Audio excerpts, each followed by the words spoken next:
yang bernama Abdullah bin Umar dan Usama bin Zaid radhiyallahu anhuma. Ini ditolak oleh Nabi SAW, dianggap masih umur 12 tahun, 13 tahun waktu itu. Dipulangkan, tidak boleh ikut.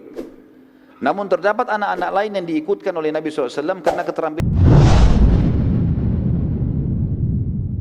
Kisah anak-anak yang ikut perang. Anak-anak di sini maksudnya adalah dianggap umur yang masih sangat muda. Dalam pasukan muslimin terdapat anak-anak yang masih kecil yang juga ikut berperang dari dalam kota Madinah dan sempat tiba di medan perang. Namun Nabi SAW memilah mereka, dan ada yang dipulangkan karena tidak layak ikut perang, terlalu kecil, dan ada juga yang dibiarkan ikut oleh Nabi SAW. Di antara kisah yang unik di sini adalah ada seseorang yang ditolak oleh Nabi SAW yang bernama Abdullah bin Umar dan Usama bin Zaid radhiyallahu anhuma. Ini ditolak oleh Nabi SAW, dianggap masih umur 12 tahun, 13 tahun waktu itu. Namun terdapat anak-anak lain yang diikutkan oleh Nabi SAW karena keterampilan mereka. Di antara kisahnya adalah terdapat seorang anak kecil yang berumur 13 tahun. Pada saat melihat Abdullah bin Umar dan Usama bin Zaid ditolak, ia berkata, "Wahai Rasulullah, aku mahir dalam memanah." Lalu Nabi SAW mengetesnya dan ternyata betul-betul dia mahir dan tidak meleset panahannya. Beberapa sasaran dilempar, ditunjuk oleh Nabi SAW, dia mana tepat kena. Maka ini diikutkan. Tapi maaf, saya tidak temukan nama orang ini, tapi jelas ini anak umur 13 tahun disebutkan oleh buku-buku sejarah.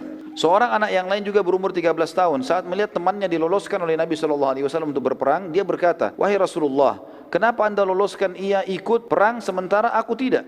Dan aku bisa mengalahkannya kalau bergulat." Ini yang pintar mana ini? Saya bisa kalahin gulat ya Rasulullah. Dalam riwayat dikatakan Nabi SAW menyuruh keduanya untuk mengadu keterampilan gulat.